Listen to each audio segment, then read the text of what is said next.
கடவுளுக்கு நிகரான என்ற காற்றிலே, கடவுளுடைய பிரசன்னத்தை நாம் பார்க்கின்ற இந்த காற்றிலே எவ்வளவு விஷங்களை நாம் கலந்திருக்கின்றோம், எவ்வளவு தீமையை நாம் செய்திருக்கிறோம் என்று நேற்று நான் உங்களுக்கு சொன்னேன்.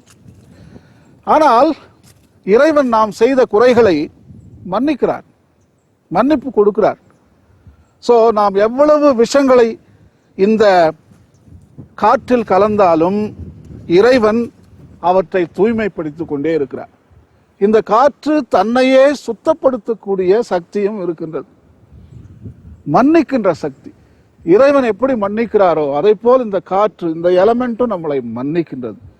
எப்படி அது தூய்மைப்படுத்துகின்றது?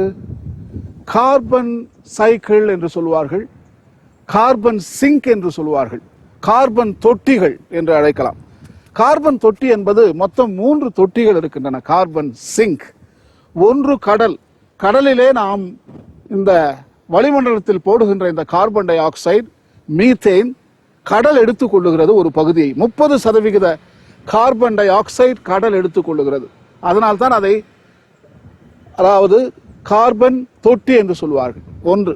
இரண்டாவது கார்பன் தொட்டியை பற்றி நான் பேசப் போகின்றேன், கார்பன் சிங்க் என்று சொல்வார்கள். இந்த விருட்சங்கள், தாவரங்கள், மரங்கள், இவைதான் அடுத்து 30% கரிமல வாயு நம்ம வளிமண்டலத்தில் இருக்கக்கூடியதை இவர்கள் எடுத்துக்கொள்ளுகிறார்கள், குறைத்து கொண்டே இருக்கிறார்கள் ஒளி சேர்க்கையின் மூலமாக. போட்டோசிந்தசிஸ். போட்டோசிந்தசிஸில் 3 பொருட்கள் உபயோகப்படுத்தப்படுகின்றன. 1 தண்ணி, 2 சூரிய ஒளி, 3 கரிமல வாயு கார்பன் டை ஆக்சைடு. இந்த 3ம் சேர்ந்து தான் இந்த பச்சையத்தை இவை தயாரிக்கின்றன, உணவு தயாரிக்கின்றன. பிரைமரி ப்ரொடியூசர்ஸ் என்று சொல்வார்கள். நாம் போடுகின்ற விஷத்தை உணவாக மாற்றுகின்றன இந்த தாவரங்கள். எவ்வளவு தூரம் நம்ம செய்யற தப்ப இவங்க மன்னித்து அதை ஒரு ஆக்கப் பொருளாக மாற்றுகின்றார்கள். அது நமக்கு தீமை, அது ஒரு விஷம். அந்த விஷத்தை ஒரு நல்ல சாப்பிடுற பொருளாக இவர்கள் மாற்றிக் கொண்டிருக்கிறார்கள்.